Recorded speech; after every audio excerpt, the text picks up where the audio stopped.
Dave Ramsey.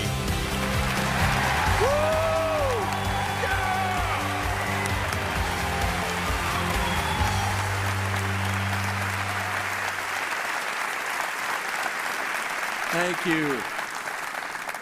Thank you. The great motivator Earl Nightingale used to tell the story of a preacher walking along a country lane. And as he came to the top of a rise on this country lane, he looked at the valley below and he saw this beautiful, incredible farm. He was walking on towards the farm, and the closer he got, the more immaculate he realized this farm was. All of the rows of corn were perfect. There was not a weed in the field. The fence rows were clean. The fences were mended. Everything was as it should be. And as he approached, he began to see the farmhouse unfold before him. And of course, the lady's garden was the same as the gentleman's field. It was in perfect condition. All the fruits and the vegetables were just hanging on the vines out in the field. The corn was just hanging there. It was an amazing sight. Everything seemed to be in place. Looked like a Norman Rockwell painting. And as the preacher is walking along in the lane in front of this farm, here comes the farmer out to the end of the row. He'd been working there in his corn. Acres and acres and acres of this stuff. The old farmer's, of course, dirty and dusty, and he's been working and tending his field. And the preacher stops and says, "How are you, farmer?" And he says, "Fine, preacher. Thank you for stopping by today." And the preacher backs up and says, "Farmer, the Lord has blessed you with a beautiful farm." And the farmer says, "Yes, sir, he has. And I tell him thank you for that every morning. But you should have seen it when he had it all to himself." I've told you this a couple of times. I love that St. Ambrose quote that says, "Pray like it all depends on God and work like it all depends on you."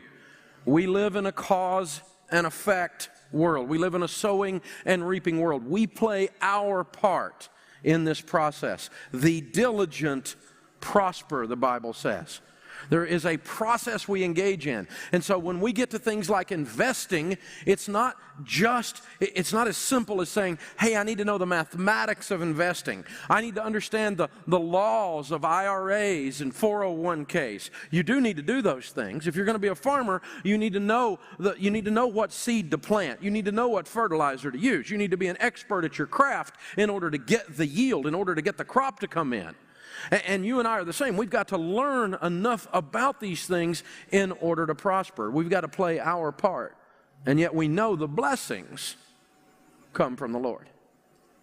We know the source of it. So we get to play this part between works and faith, and how the two are interspersed in our lives when we have a balanced, proper life as a Christ follower.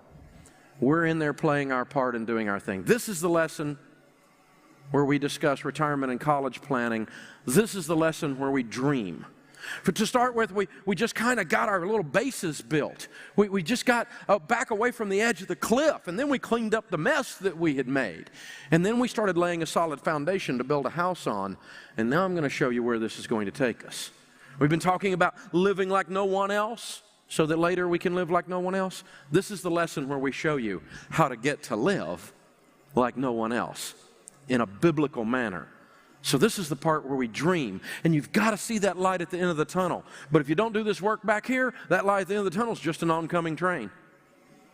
You've got to get the mess cleaned up and lay the foundation. We don't start talking about picking out the roof color until we do the framing and until we've laid the foundation. All right, let's look at the great American dream for a minute. Let's take a 30-year-old couple making an average household income. Now, the average household income, according to the Census Bureau right now, is between $48,000 and $50,000 a year. If that couple making $48,000 a year were to save 15% of their household income, that is $7,200 a year, $600 a month. Now, if they were to save $600 a month in a 401k that doesn't match, in some good growth stock mutual funds making 12% growth, at age 70, this 30-year-old couple would have $7 million. Say wow! I mean, what if I'm half wrong?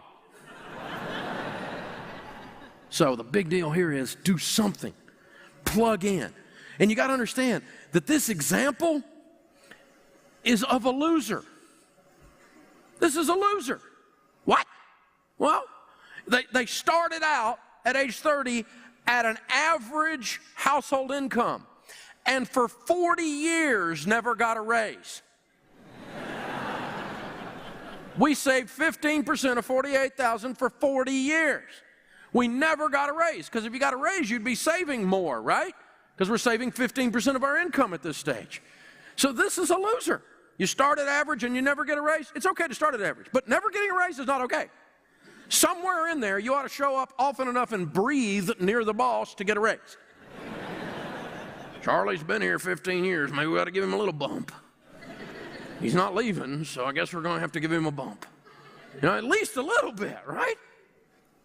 Now let's take that same couple and let's say that they qualified for a Roth IRA, which right now, as of this shooting, you could put $5,000 each in. Now, $5,000 each is $10,000 a year. That's $830 a month invested at 12%. From age 30 to age 70, guess what that is? It's $9.8 million, $10 million. You know what you can do if you have $10 million? Anything you want. I mean, what if I'm half wrong? See, that's living like no one else so that later I can live and give like no one else. I mean, think about it. Let's just go crazy while we're at it. What if you did both? You had 17 million. That's just hard to imagine. It's hard to get that in your head. Well, let me tell you what happens. What happens is, long before then, you quit worrying about you. Long before then, you even quit worrying about your kids. It's pretty well okay. Long before then, you start realizing these dollars are tools in my hand that God has given me to help other people. And you start seeing this as a mission. You start seeing financial management as a missional experience. I got a buddy of mine that's worth about $20 million, and he sat down in church a while back, and he looked over, he and his wife, and there was a little lady sitting over here, and she's sniffling and crying a little bit before church started. Well, his wife slipped over and put her arm around her and said, "Honey, what's going on? Can I pray with you?" Yeah. I'm sorry to bother you guys. I just was praying here. And, well, what are you praying about? Well, my electricity, I'm behind on my bills. I'm a single mom, and my electricity is going to be cut off on Tuesday. And the wife motions to her husband. He comes over. She told him what was going on. He said, "Well, we'll pray for you." And they pray, and they took down her name and her address and everything so that they could follow up with her and make sure she was okay. And he went down Monday and paid the light bill for a year in advance. And she'll never know who did it. Because you know a guy that's worth $20 million doesn't dress in such a way that you know who he is. I just happen to know who he is. She'll never know. It was a miracle. It was a miracle. It was a miracle that someone learned how to handle $20 million in such a way that they knew to pay the light bill a year in advance for a single mom. See, that's what this kind of money is. It's a tool to do things like that with. And guess what? If you're trying to pay your light bill, that never occurs to you. So we've got to get ourselves to this point so that you can have these kinds of thoughts running through your head. You take your eyes off of you take your eyes off your kids long before you get to $17 million. The baby steps work. If you work them in the order we're talking about, you're going to see the results. It takes a lot of time. It takes a lot of hard work, but it works. The diligent prosper. The Bible says hope deferred makes the heart sick, but when desire comes, it is a tree of life. Now, how do we get to where we can save $600? Well, we've got to do the dumping debt lesson. We've got to get rid of the debt. How do we get to where we can save $600? Well, we've got to do the cash flow planning lesson where we're doing the budget together, which is the relating with money lesson. And we're on paper, on purpose. Every dollar has an assignment. Suddenly, you will start finding money that used to go to the bank and can now go to you because you've gotten control of your most powerful wealth-building tool, which is your income. Now, once the emergency fund is in place, you need to begin retirement and college funding, which all fall under this heading of long-term investing for wealth. Now, let's walk back through the baby steps again. Baby step 1 is, we're going to do that before we do anything. No other side deals. We get that done first. The second thing we're going to do is we're going to use the The debts snowball. We're going to list our debts smallest to largest, pay them off in that order with gazelle intensity. Once all of our debts are gone except our home, then baby step 3 is 3 to 6 months of expenses set aside for emergencies. Now we're sitting there pretty cool right then because we got $10,000 or $15,000, $20,000 sitting there in cash just for emergencies. We don't have any payments but a house payment. Now it's time to go on the offensive. Now it's time to go out here and plow the field and really start to bring some crops in. And that's where we are. Baby step 4. Baby step 4 is invest 15% of your household income into Roth IRAs and or pre-tax retirement plans. Now, I didn't say 28%. Some of you have been in a hurry. I want to save all I can. I'm a big saver. Hold it down to 15 because I've got some other stuff to do with this money in a little while. We've still got to do college and we still got to get the house paid off. So I want to hold it to 15 for now. Later you can come back and max it out. But I didn't say 8% and, well, Dave, my company and all the, listen, don't try to get out of this. What's the least I can do and still be wildly rich? You know what? Wrong question, you know? What? Wrong question. You're going to have to plow the field. You got to buckle the horses in and get out. It's got to be done. The more you save, the more you're going to have. This is how it works, right? So 15% is where we're going for right here. And here's the weird thing. At almost any income, if you save 15% over an extended period of time, you will retire with dignity, even if you don't get a raise. Take a $25,000 a year person, put the 15% number in there, and do that from age 30 to age 70. It's not millions and millions, but it's plenty to live on. They're going to be okay. So the numbers work there. And, of course, the big numbers, you start putting 15% of those away, well, it's big numbers, right? So it works. We've worked this for years. This is not our first ride on this cabbage truck.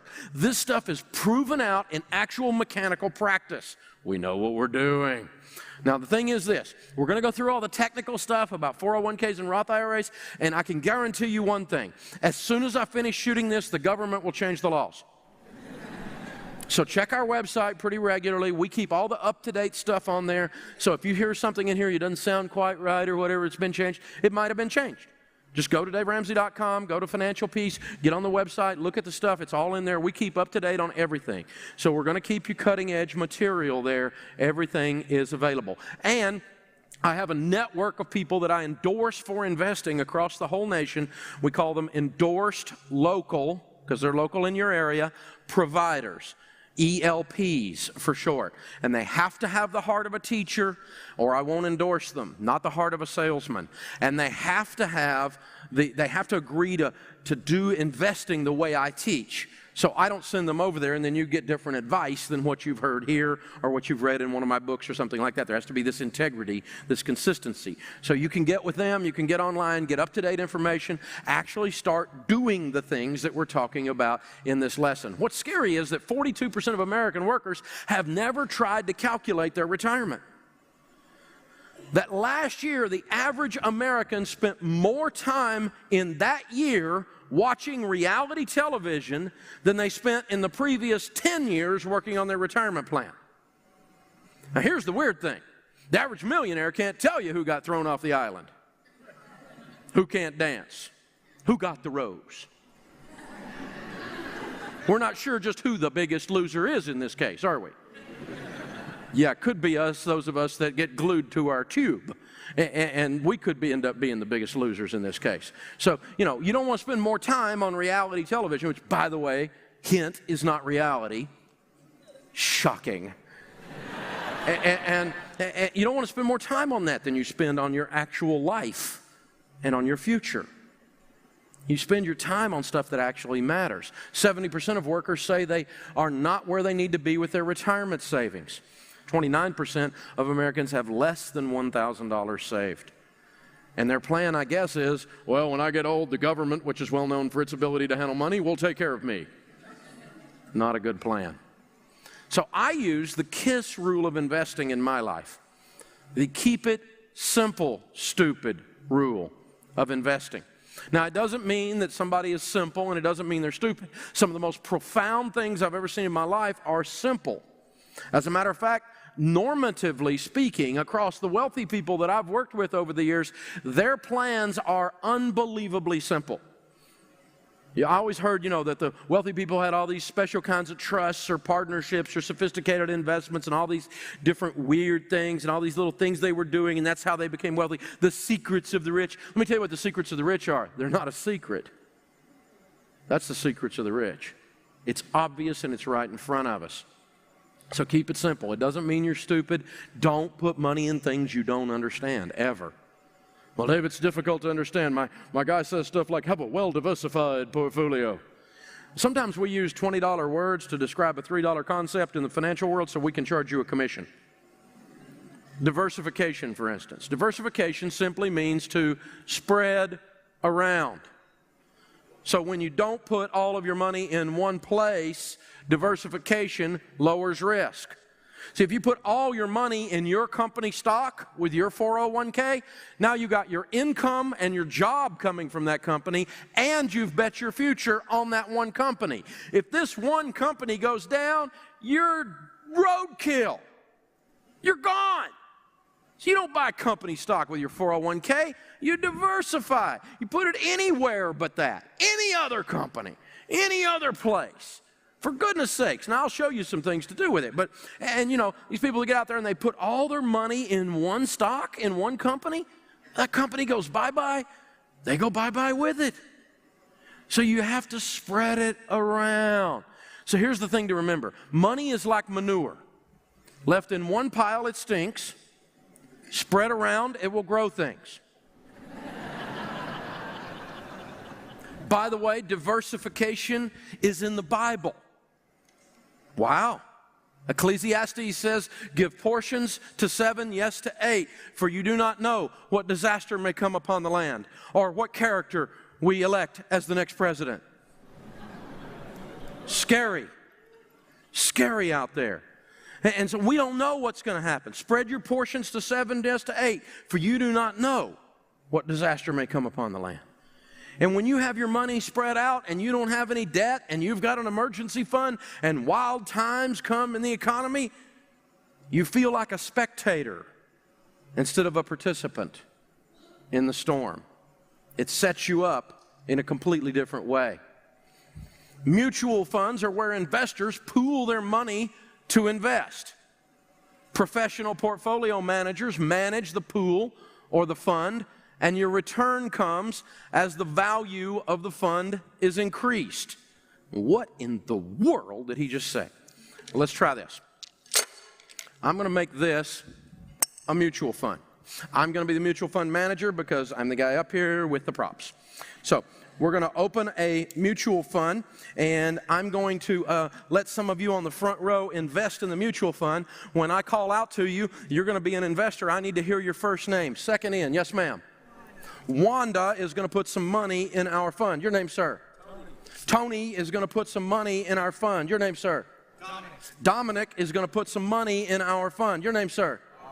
Arnie is going to put some money in our mutual fund. Your name, ma'am? Sally is going to put some money in our mutual fund. Your name, ma'am? Christine is going to put some money in our mutual fund. Your name, ma'am? Carrie is going to put some money in our mutual fund. Your name, sir? John is going to put some money in our mutual fund. Now, what just happened? These people just mutually funded this. It's a mutual fund. This is hard, isn't it? That's what a mutual fund is. They went together and invested in something mutually into a fund. Now, they're on the front row. They're smart people. So they would never put money in a mutual fund unless they knew what the manager was doing with it, and unless they had looked at his track record, his character, his experience, how he had done over the last several years with this mutual fund. Now, and then what we buy with this money in this mutual fund, what the managers of the fund buy with it, tells us what kind of fund it is. If we were to buy bonds with this money, then we would call this a bond mutual fund. In the industry, we would shorten that and just call it a bond fund. Have you ever heard of that? Say yes. Yes. Okay. If I bought stock with this money, and I bought stock in companies that make things like Dove soap or Country Crock butter or Q-tips or Slim Fast or Lipton tea or Ben & Jerry's or all detergent, I would be buying stock in a foreign overseas company. Those products are certainly all consumed stateside. Many of those products are made stateside with factories here in the U.S., but the companies are not U.S. companies. They are foreign or overseas companies. Nothing wrong with that, but I'm just explaining to you how it works. So if I were to buy stock in international companies rather than U.S. companies, then we might call this an international stock. You're getting it. Now, if I were to buy stock in companies that are growing, maybe we bought stock in AT&T, maybe we bought stock in FedEx, maybe we bought stock in Home Depot, maybe we bought stock in Walmart, or maybe we bought stock in Microsoft, maybe we bought stock in Kmart, maybe not, and we bought stock in growing companies, then this would be called a growth stock mutual fund. That's what it is. They mutually funded it. We bought a group of 90 to 200 different companies, and your return comes as the value of the fund is increased. Not a percentage rate return. It's not an interest rate.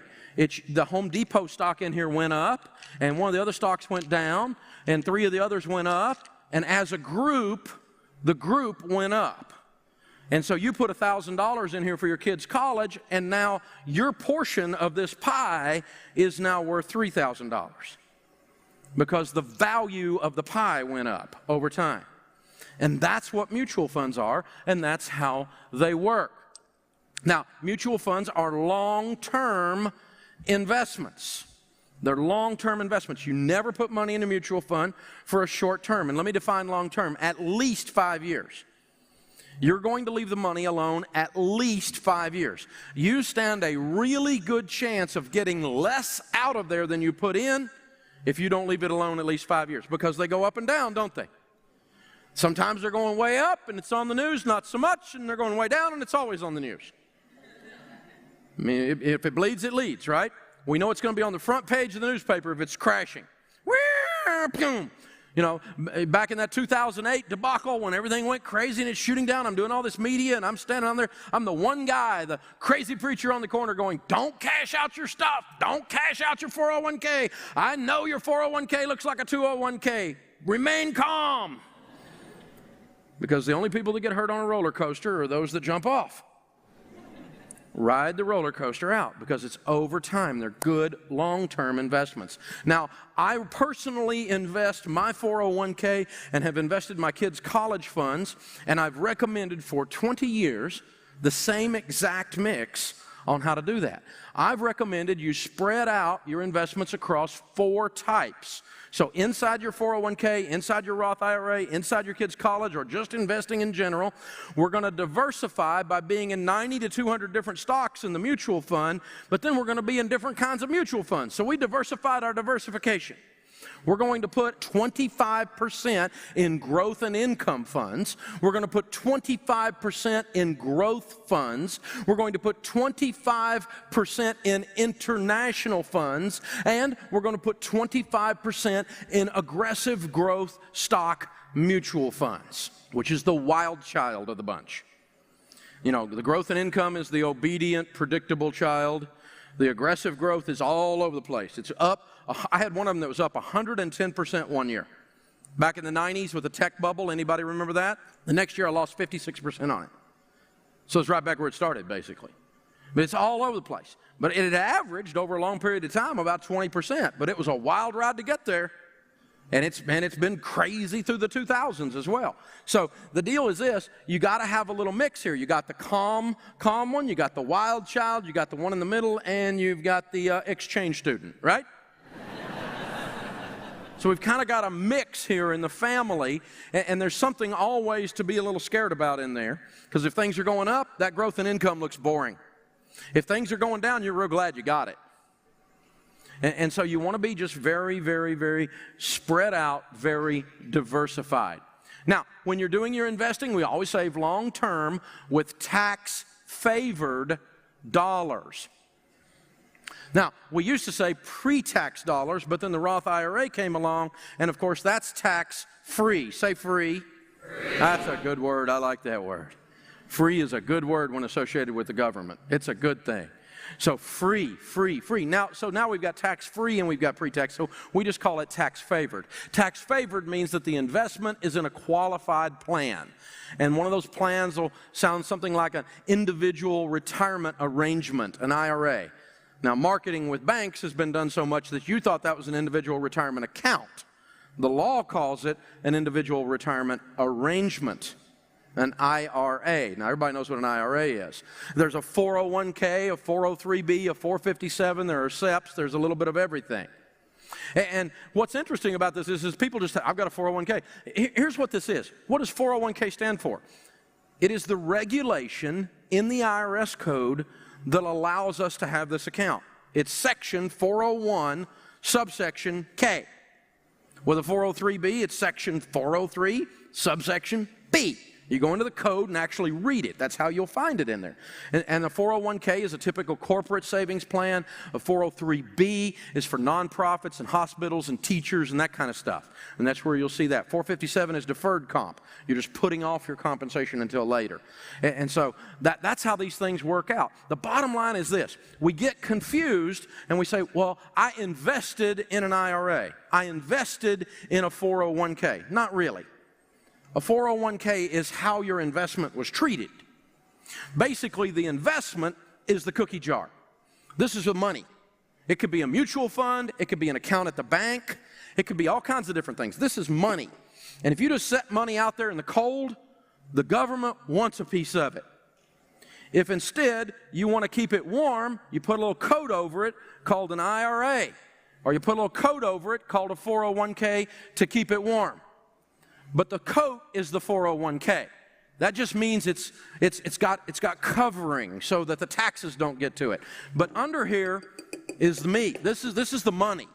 This is a mutual fund, for instance. And a mutual fund you can have with or without an IRA. If you qualify it as an IRA or you use a mutual fund in your 401k, now we put a coat over it and we're keeping it warm from taxes.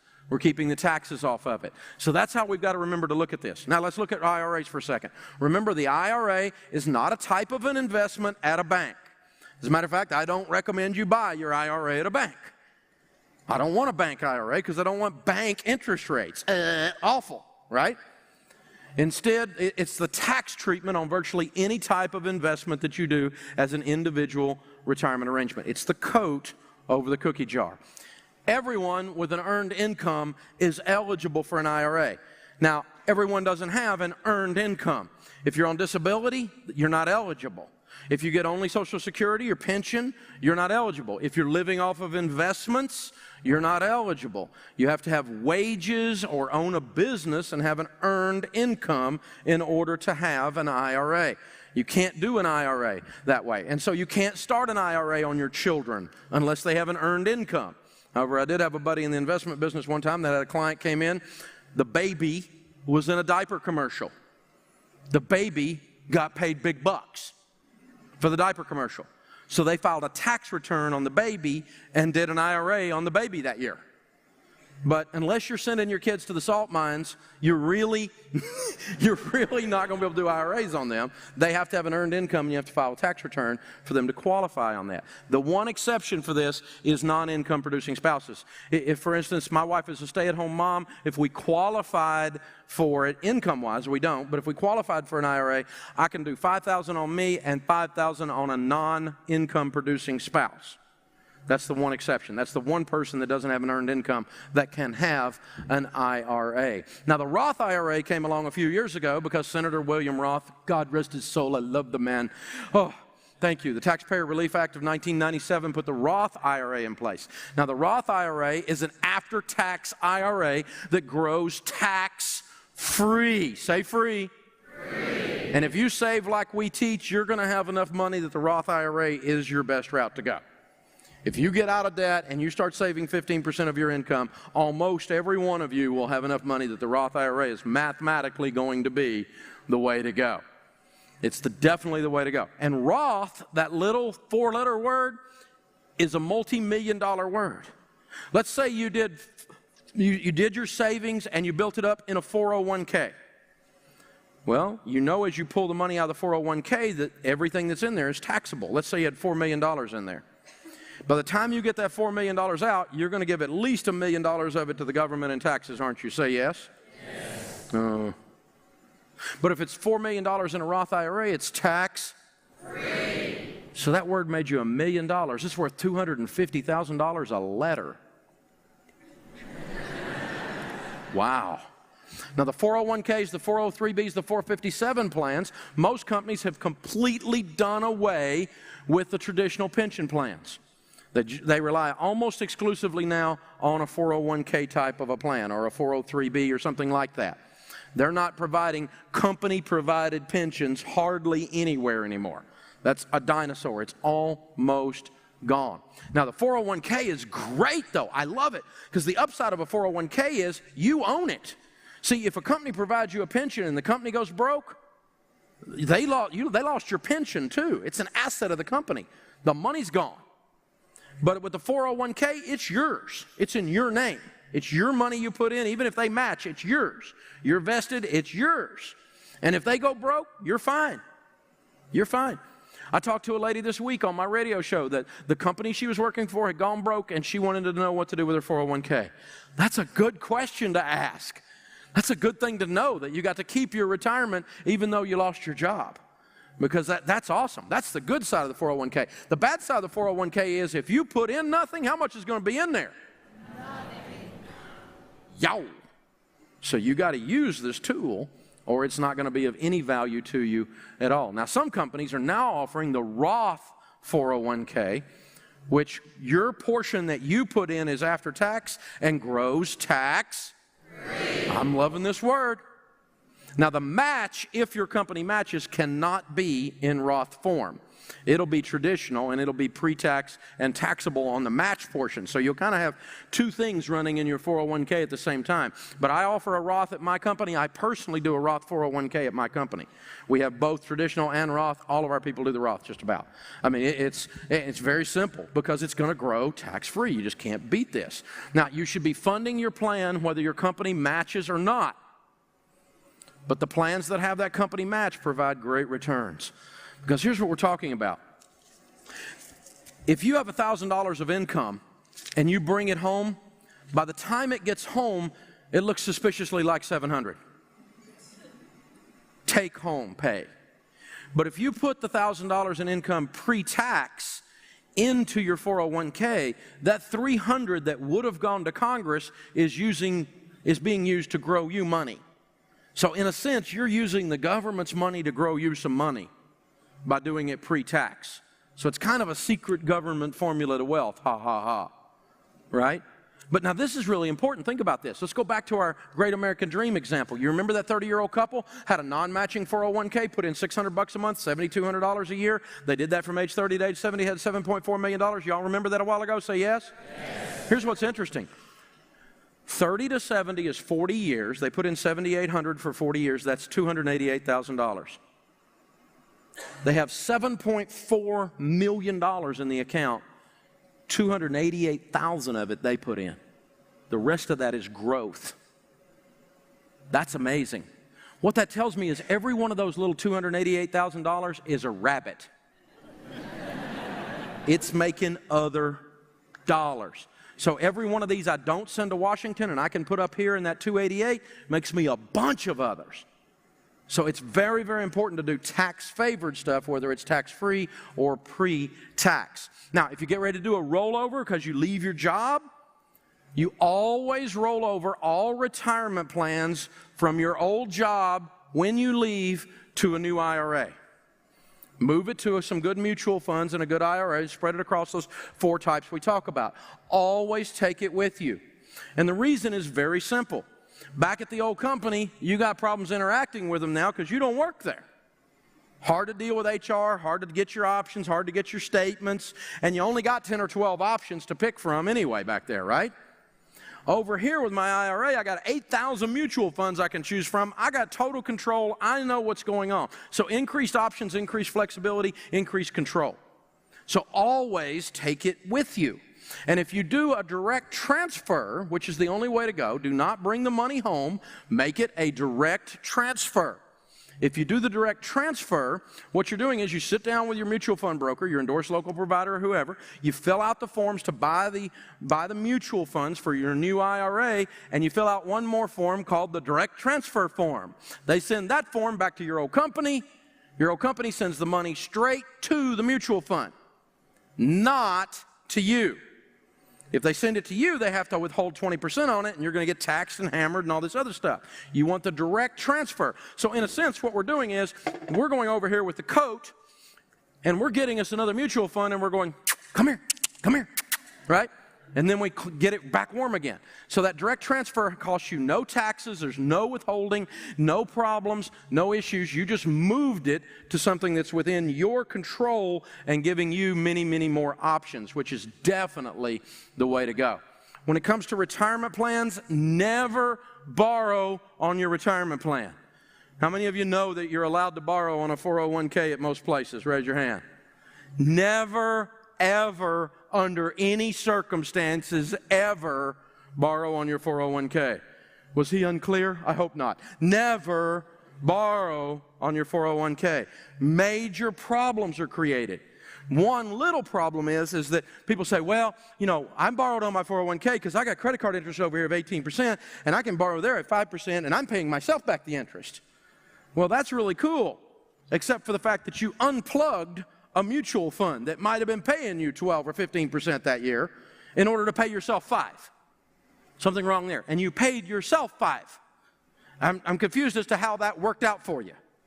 This is something to think through. The biggest problem, though, with this is the problem is when you leave your company, you will be hit with a call on that loan. You have 60 days to pay that loan back.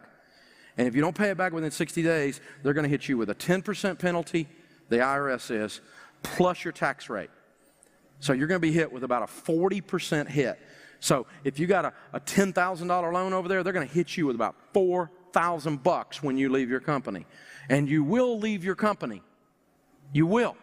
When you get a better job, when they lay you off, or when you die. Now, when they lay you off and when you die are not times that you need to be having an extra big tax bill due to penalties. You set yourself up to make bad times worse by using the wrong kinds of vehicles when you borrow on your 401k. So if you got a 401k loan, don't freak out. Just put it in your debt snowball, get it paid off. Never do that again. Now, I'm going to go borrow on my 401k and pay off all my debts.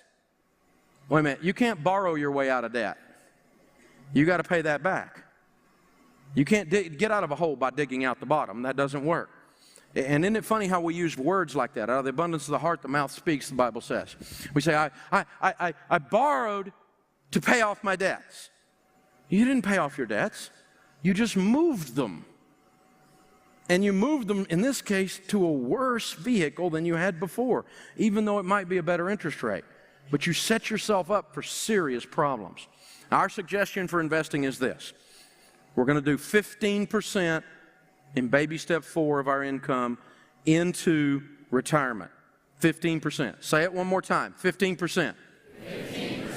That means if you make $100,000, we're going to put in how much? $15,000. So if we make $50,000, we're going to put in $7,500. So you real quickly take your household income, and between her 401k, your 403b, and Roth IRAs, somehow we got to get to 15% and no more. So here's your order of attack. The first thing you do is if you have a match, you fund up through the match. How many of you have a match at your work? A bunch of you. Okay? The match might be 3%, it might be 5%, it might be 6%, but very seldom is it 15% of your household income. So you take the match that you can get. Let's say we're dealing with that $100,000 couple and they had a 3% match on both of them. So they could put $3,000 in there and get a 100% match on it, right? So we're going to do the first 3% in the match. Then the next step is above the match, do the Roth IRAs if you qualify. Now, if you're married, filing jointly, you can do 2 of those. That's $10,000. Now, we got 3% going with the match. We're going to do 2 Roths. That's 10,000. Is that 13,000? Are you with me? Say yes. Yes. Okay. We're still only at 13%, though. So we've done 2 Roths and we've done the match. Now the last step then is you complete your 15% by going back to your 401k or other company plans that are available to you and go ahead and round it out. And so we got to put another 2% into the 401k. So translation, 3 with a match and 2 without. We're putting 5% in the 401k and we're doing a couple of Roths, and that got us to 15% with this example couple that I'm walking through. So that's how you walk through it. You take the match is best, the tax-free growth is next best, the non-matching pre-tax is next best. And you walk right down that list and fill out to your 15%. Not 17, not 28, just to 15%. Now, when it comes to college saving and college investing, I can't think of anyone better to talk to you about this than someone that has spoken to hundreds of thousands of high school students and college students all across America. Really got her finger on the pulse of what's going on out there on the college campuses right now. My daughter, Rachel Cruz. Thank you.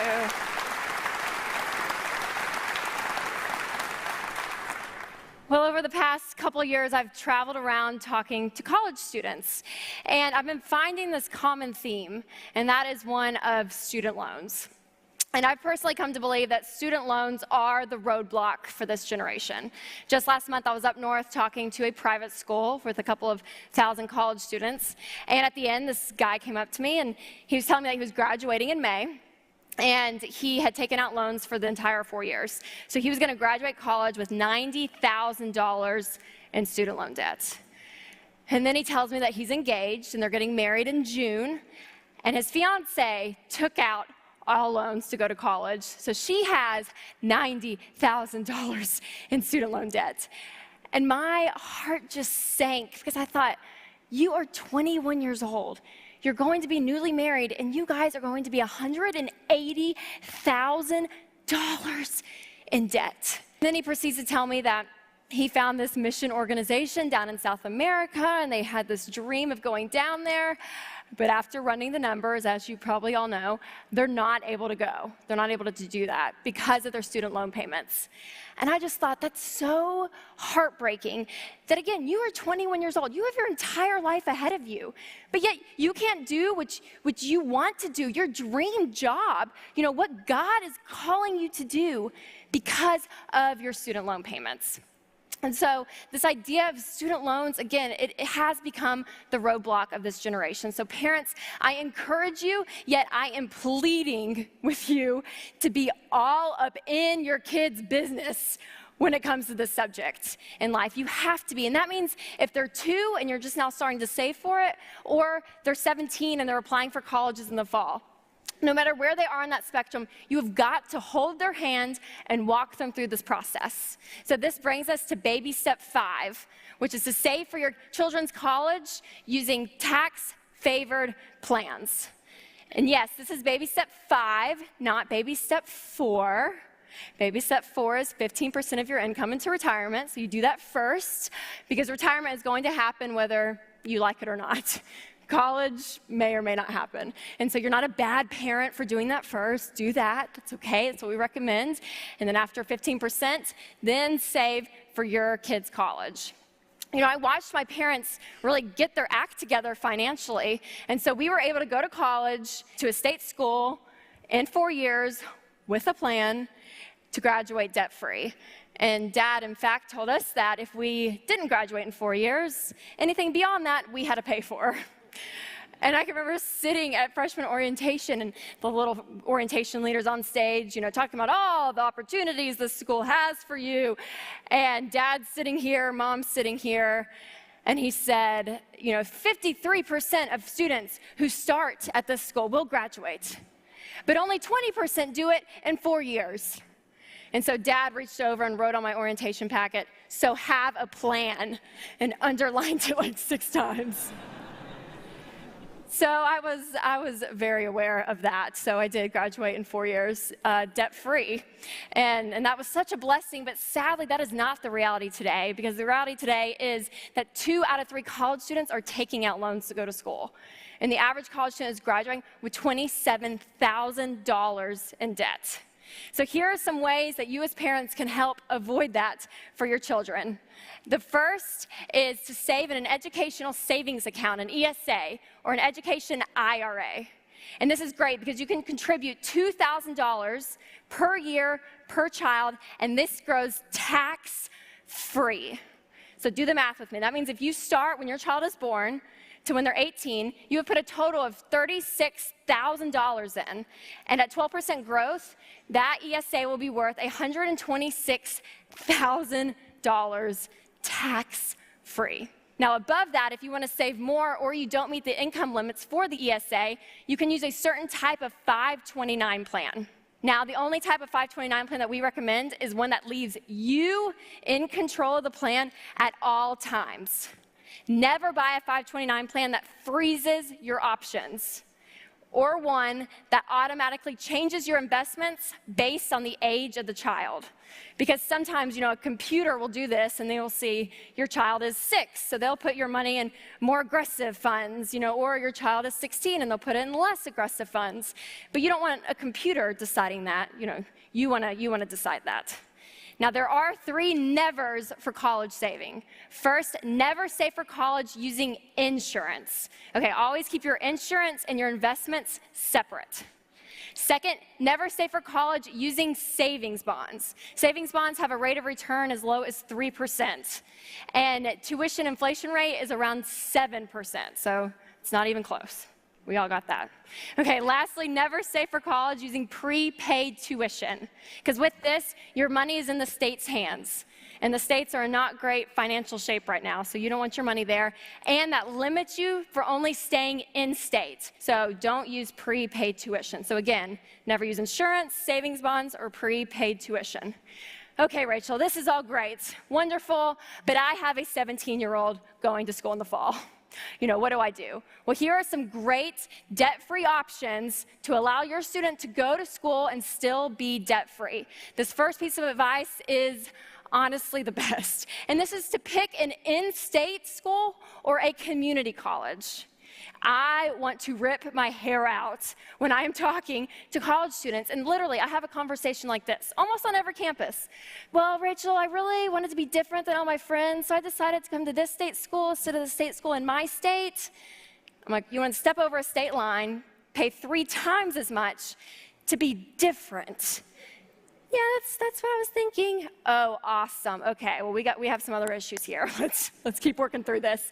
Because that happens all the time. You step over a state line and pay 3 times as much. It makes no sense at all. So don't do that. Stay in state, take the advantage of in-state tuition. Us Ramsey kids all went to an in-state public school. They're not evil, they're great. So in-state schools are great. And when I'm talking to high school seniors and I say, okay, you guys, if you're wanting to go to college, which you should, education is great, but your parents can't help you and you're the one that's in charge of it, then go to a community college your first year or 2. Get your prereqs out of the way and do that. And if you want to go graduate from a big state school, just go to a community college near that state school and your credits will transfer. They work together a lot, so it's possible. So community colleges are so inexpensive, so do that. Take advantage of that for your first year or 2. Next is to compare your on versus off-campus living expenses. A lot of people assume, living in the dorm is the cheapest way, or having a meal plan is so expensive, don't ever do that. Well, it's really going to depend the city you're going to school in. You need to look at your options in your particular situation. And we actually have a great calculator online that can help you with that. Next, aim for scholarships with SAT and ACT tutoring. We did this as Ramsey kids. We all had ACT tutoring. I remember going every week for 6 weeks before I took the ACT. And it helps. Tutoring helps. Take that advantage and do that. And take the test multiple times, because the more your scores go up, the more scholarships you can have. And scholarships equal free money. We love that, don't we? Yes. So look at those tests. Take advantage of those tests. And last is probably a shocker, so prepare your hearts. Get a job. Yes. I'm on college campuses almost every week, and I know about this much of them have student loan debt. And honestly, I talked to about this many that have jobs. It is foreign today. And even in school, I knew more students with student loans than jobs. And so if the average college student works 20 hours a week, 20 hours a week. They can pay their way through a state school. And studies show that the average college student socializes about 20 hours a week. So get off the Frisbee golf course, put down the Starbucks latte, right? And get to work. Get a job, pay your way through. But Rachel, my child needs to really focus on their studies. I don't want them to have a job. They really need to focus on their grades. Well, how are they paying for it? Well, they're taking out loans, but I just really want them to focus on their grades. Well, actually, studies show that students who work 10 to 19 hours a week graduate with GPAs higher than students who don't work. You learn time management. You learn so many life lessons while working, so it is not an evil thing. It is a must. So you can go to school debt-free. If you go in state, you look at your living expenses, you apply for scholarships, and you're working. It is possible. And parents, I want you to hear this so loud and clear, because in our culture today, we are so okay with student loans. You know, you can't be a student without a student loan. That's just the only way to go to school. And it's becoming a roadblock. People are not able to live out their dreams because of the choices they make when they're 18 years old, and their parents are not helping them, and helping them financially and mentally. So walk with your students through this. Walk with your kids through this, because it is so, so important. Now we'll have Dave come back to the stage to wrap up this lesson. Thanks, you guys.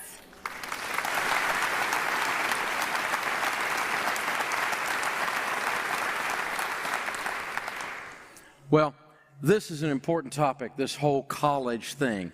It is unbelievable. And Rachel's right. Teaching your child to work is not child abuse. It actually makes them more employable when they come out. So education is valuable. Your degree is worthless. People think because they get a degree that it's magic fairy dust and it's going to make their life successful. Nope. Knowledge and perseverance and integrity and character and going and getting even more knowledge makes you successful. That's how things work out there. And let me just tell you what's more useless than your degree? Your pedigree. You know how much I care where you went to school? Not at all. I have never gone into a doctor's office in my life and said, wait a minute, doc, before you touch me, I want to see where you went. Never one time have I done that. Never one time have I gone into a CPA's office and I said, now where'd you get your accounting degree? I have never asked them that. I've never asked an investment broker where he studied finance, unless it was in conversation after I got to know him. So let me just tell you, very few people care where you went to school. Now, I'm not against an elite education. I'm not against a private education. I'm certainly not against a Christian education.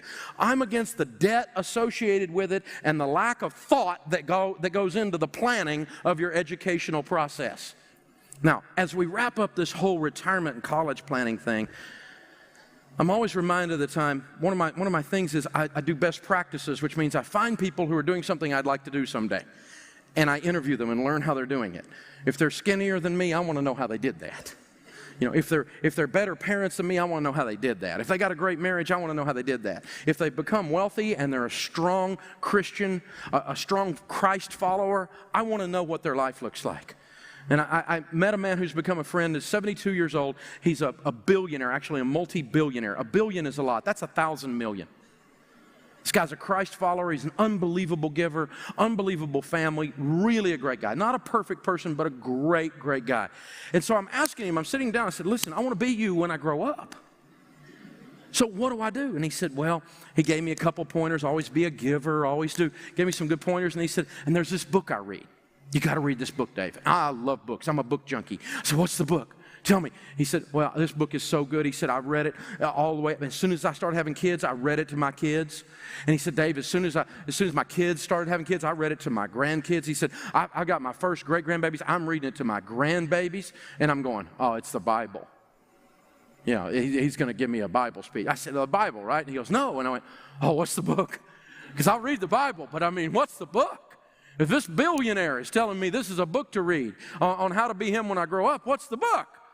And he said, Dave, have you ever read The Tortoise and the Hare?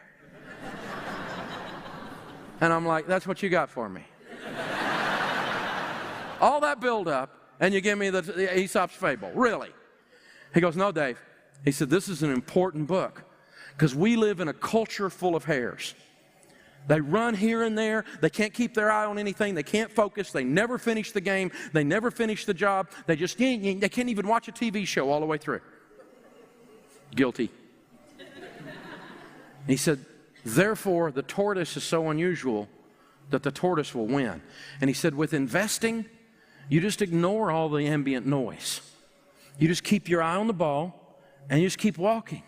People will think you're strange. They'll call you names. They won't understand. They'll say, he's kind of ugly, look at him. But you just keep walking. You're going to get prettier, believe me. And he said, the weird thing is, every time I read this book, he said, the tortoise wins. I went, yeah, I bet. He said, you're really not getting this, are you? And I said, no. And he said, when you get home, you get the book. And he said, you read it 2 or 3 times, and one of these days it'll come to you. And I did, and I read it. It took me about 3 times, and it hit me one day. The tortoise wins. I need to be a tortoise. The diligent prosper. The mind of man plans his ways, but the Lord directs his steps. The diligent prosper. You know what diligence is? Diligence is excellence over time. Excellence every day over time. That's the tortoise. When Paul talks about run the race in the Bible, you look that word up, race, it's a marathon, it's not a sprint. It's a long race. The tortoise wins every time I read the book. So 15% of your income going into retirement isn't for 1 month or 1 year. It's for the rest of your life. And it will build a pile of wealth to enable you to not only have lived like no one else, but now you're going to get to live and to get to give like no one else. And you have to take your eyes off of all the distractions, because the media is out there every day telling you how bad it is, aren't they? They're telling you how if you don't elect this guy or this gal, or you don't put this person in, or the world's going to come to an end, and taxes and all, throw a brick through your television. My friend Zig Ziglar says he gets up every morning, reads the newspaper, and reads the Bible so he can tell what both sides are doing. The Bible does not say that fear is a fruit of the Spirit. Fear is not a fruit of the Spirit. It tells us to be courageous, and having done all we know how to do, to stand. And so be the tortoise. Be steady. That's biblical living in your finances. It'll change everything. Now, whatever you do, go back and look at the Complete Guide to Money book that's in your kit, and it's got a chapter in there on mutual funds and on investments. You can get into the details of how that stuff works a little bit more. You can get everything online, you can do all this stuff, but commit to learning how to plant your crops, how to fertilize your crops, and how to harvest your crops. And be like that farmer where you're saying, yes, I am thankful for the Lord's blessings, but you should have seen this field when he had it all to himself. Take 1 minute and write down some of your goals from this lesson.